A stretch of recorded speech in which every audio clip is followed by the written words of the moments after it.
Main Source, Breaking Atoms. Never heard it.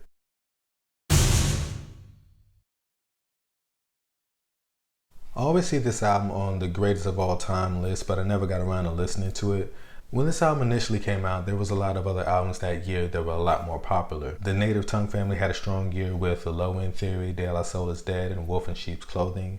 The West Coast gave us Death Certificate, as well as the debuts of DJ Quick and Tupac. Houston alone gave us We Can't Be Stopped and Mr. Scarface is Back.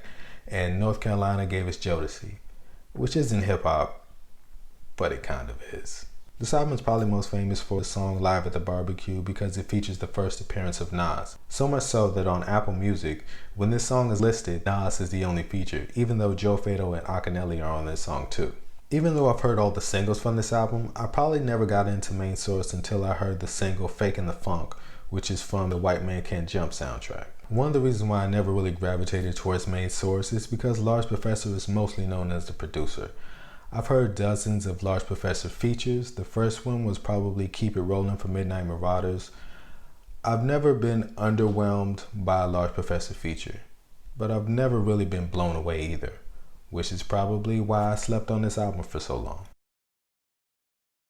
The album starts out with Snake Eyes, which gives you a taste of what the rest of the album is going to sound like, which is soulful, funky samples with really hard, straightforward lyrics. Just Hanging Out is a pretty self-explanatory song, and it's really weird listening back to this song because it sounds like something off The Chronic, even though The Chronic didn't even exist yet. Looking at the Front Door is probably the biggest single off this album. If you're not listening to it closely, it kind of sounds like a party jam until you actually listen to it, and it's a pretty heartfelt breakup song, or about to break up song.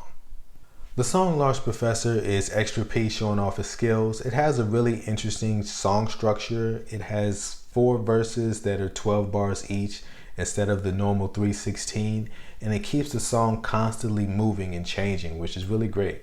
Now we have Just a Friendly Game of Baseball. I always thought this song was a single because it's one of the most popular songs on this album, but apparently it never was. This song is really powerful for a few reasons. One is its placement on the album.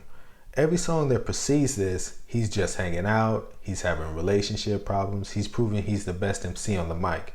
But with this song, there's a strong shift in tone. He goes from cold rocking a party to this deadly serious situation.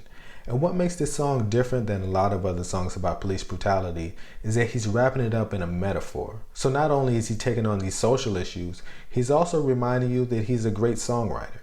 Now we have the song Scratch and Cut.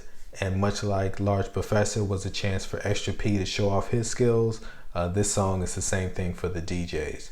It's really easy to think of this album as a Large Professor solo album because he's handling a lot of the production and he's doing all the MCing. Sir Scratch and K-Cut are really adding a lot to this album, and I think this song proves that. And if you don't believe that, you can listen to the song Peace Is Not the Word to Play.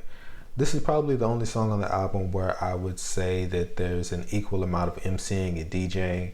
There's only one verse on this song, and the last 2 minutes are yielded to Scratch and Cut. Next we have Vamos a Rapier, which was co-produced by Pete Rock, which obviously means let's rap.